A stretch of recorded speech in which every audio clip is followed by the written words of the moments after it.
It has been a matter of months, not years, not even a full year. Months since Ted Shuttlesworth Jr. stood before his congregation, confessed to a sexual affair, and shut down Miracle Word Church in West Palm Beach, Florida. Months since multiple women came forward with accounts of years-long obscene sexting, coded messages, explicit images, sensual manipulation dressed up in the language of ministry. Months after a single mother spent $20,000 to relocate her family across the country for a church that collapsed 4 days after she arrived. And now, Ted Shuttlesworth Jr. is listed as a speaker at a major ministry event this summer. And today we are asking the question that every person who watched this story unfold is asking right now. How is this happening already? If you missed our previous coverage of this story, here is what you need to know. Ted Shuttlesworth Jr. co-pastored Miracle Word Church in West Palm Beach, Florida, alongside his wife Carolyn. He co-founded Miracle Word Ministries in 2010. For over a decade, he crisscrossed the country holding revival tours, built a congregation of around 200 members, authored nearly 20 books, founded Miracle Word University, and established himself as part of a newer, more media-savvy wing of the prosperity gospel world. He also comes from a prominent preaching family. His father is televangelist Ted Shuttlesworth Sr. His uncle is Tiff Shuttlesworth. His cousin is Jonathan Shuttlesworth. Ministry is the family business. Earlier this year, it was revealed that Ted had been having a sexual affair, and he issued a letter to ministry partners admitting to the affair, framing it as a failure to stand in his authority when temptations came, and describing the lead-up as loose and inappropriate conversations with the opposite sex. That framing didn't hold.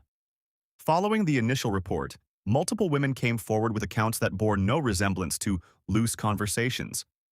What they described was a 15-year pattern of sustained, obscene sexting, explicit images and videos of himself and his wife, requests for reciprocal content, coded messages designed to avoid detection, spiritual manipulation used to redirect blame, and calculated grooming of women who trusted him as their pastor and spiritual mentor.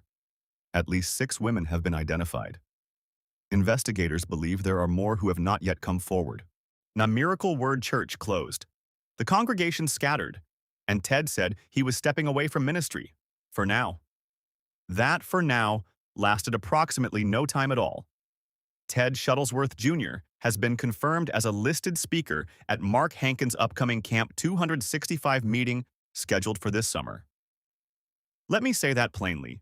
A man who, just months ago, admitted to adultery and was accused by multiple women of sending them explicit sexual content, including images and videos of himself and his wife, is scheduled to stand on a platform and preach.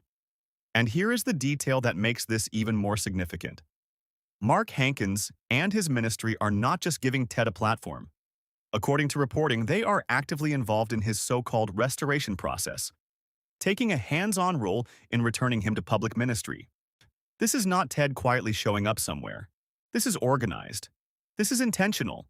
This is people with platform and influence deciding that the timeline is acceptable and the process is complete, or complete enough. I want to engage with this carefully, because the language of restoration matters and can be abused. The Bible does speak to the restoration of those who fall. Galatians 6 calls us to restore one another gently. There is genuine theological space for a fallen pastor to be reconciled to God, to his family, and, under the right circumstances, after genuine accountability, perhaps eventually to some form of service. But restoration is not a word that belongs to the person who fell. It is not something you declare for yourself, or that friendly ministry associates declare for you, or on a timeline that is convenient for your career. Restoration, genuine restoration, involves acknowledgement of the full scope of harm. It involves accountability to people outside your circle of loyalists. It involves meaningful engagement with the people you harmed.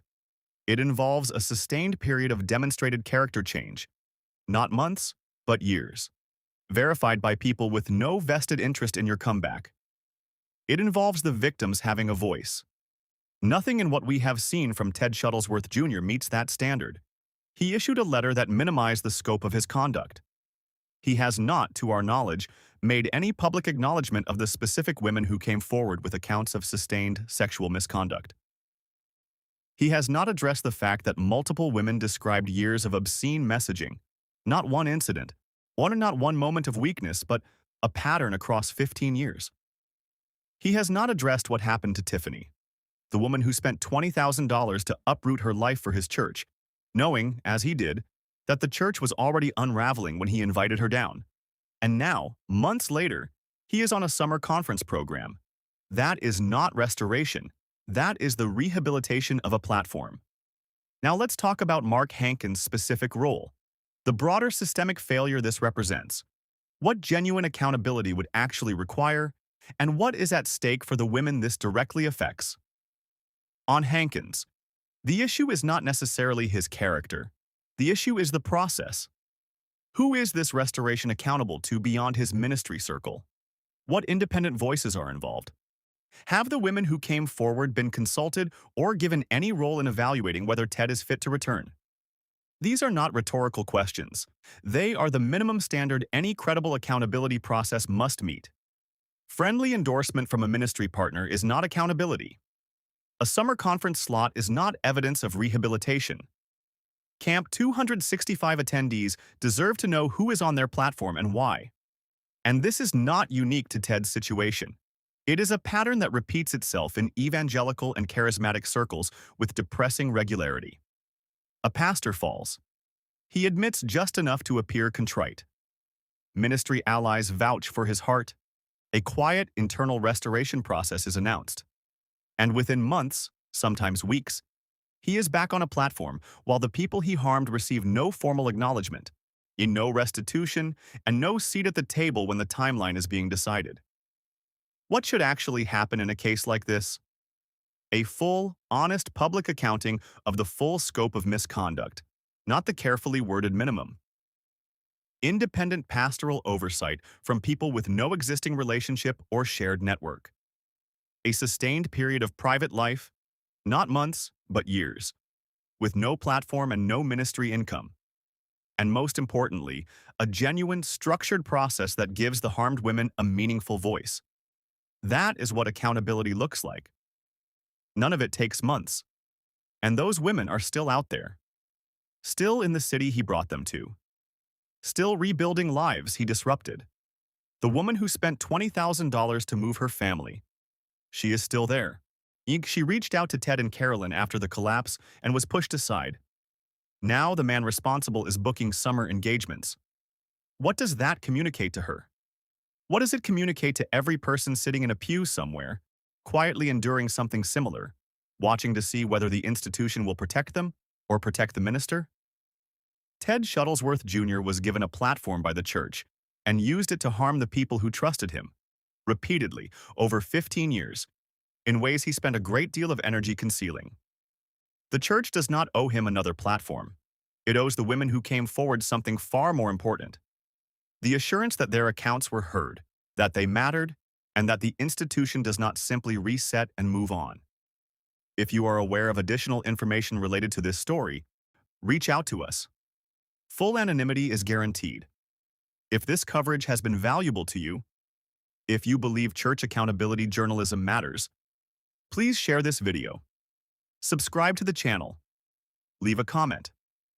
And to anyone in a congregation right now wondering whether to speak up about something you have witnessed, you are not alone. Your voice matters. And accountability requires people willing to use it.